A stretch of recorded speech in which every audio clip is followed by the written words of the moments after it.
Taxand Tax Updates. Disclaimer: the following information is intended only to be a guide.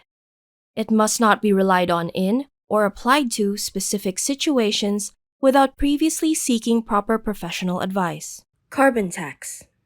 The Indonesian government signed the Paris Agreement on climate change at the high-level signature ceremony for the Paris Agreement on April 22, 2016 at the UN headquarters in New York, United States of America. The Paris Agreement is a monumental global agreement to deal with climate change in which the commitment is expressed through nationally determined contribution, or NDC, specifically the commitment prepared by parties to contribute to reducing greenhouse gas, or GHG, emissions. Indonesia's NDC is targeted at the reduction of GHG emissions by 29% using its own efforts and 41% with international support. Various instruments may be taken to achieve the NDC's target, including the use of carbon economic value instruments, which consist of 1. Trading instruments consisting of A. Emission trading system, through which entities that produce more emissions purchase emissions permits from those that release less emissions. B. Emission offset or crediting mechanism, through which entities that conduct emission reduction activities may sell their carbon credits to entities that need carbon credits. 2. Non-trading instruments consisting of A. Carbon tax or levies imposed on carbon contents or activities that produce carbon. B. Result-based payment or RBP, where payments are given for the result of emissions reduction. Carbon tax. The legal basis for the imposition of carbon tax is regulated in Article 13, Chapter 6 of Law No. 7, Year 2021 regarding the harmonization of tax regulations, Articles 69 and 70 of Government Regulation No. 5, Year 2022, Article 58 of Presidential Regulation No. 98, Year 2021.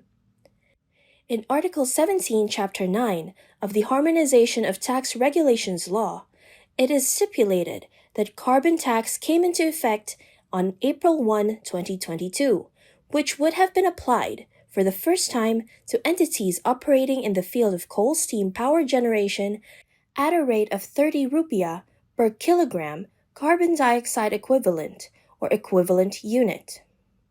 Furthermore, from 2025 and beyond, the full implementation of carbon trading and expansion of the carbon tax taxation sector will be enacted in stages, based on the readiness of the relevant sectors by taking into account, among other things, the economic conditions, enactor readiness, impact, and/or scale.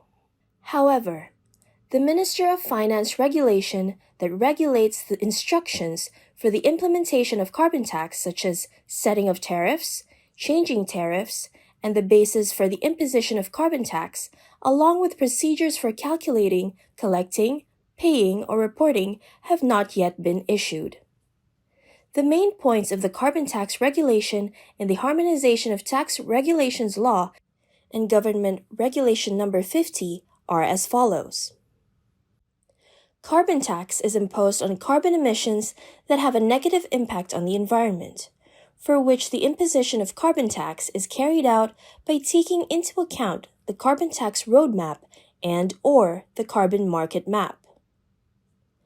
Subjects of carbon tax are individuals or entities who purchase goods containing carbon and/or carry out activities that produce carbon emissions. Carbon tax is payable on purchases of goods containing carbon or activities that produce a certain amount of carbon emissions for a certain period. Carbon tax will be determined as payable upon A. The purchase of goods containing carbon, B.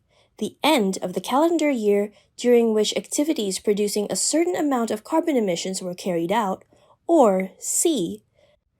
Other times that are further regulated by or based on government regulations, where the carbon tax rate is set higher or equal to the carbon price in the carbon market, with a minimum rate of 30 rupiah per kilogram of carbon dioxide equivalent or an equivalent unit.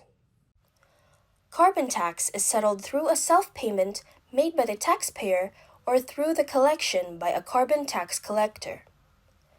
Taxpayers who carry out activities that produce carbon emissions are required to submit an annual tax return to report the calculation and/or payment of carbon tax, while taxpayers appointed as carbon tax collectors are required to submit a periodic tax return to report the calculation and/or payment of carbon tax that has been collected.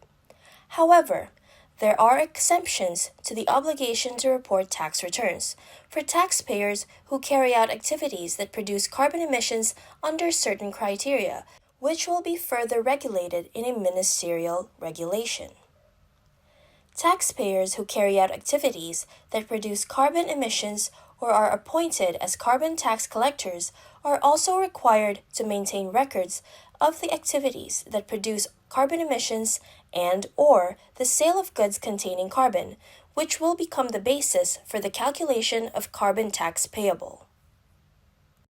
Thank you for listening to PB Taxand Tax Updates.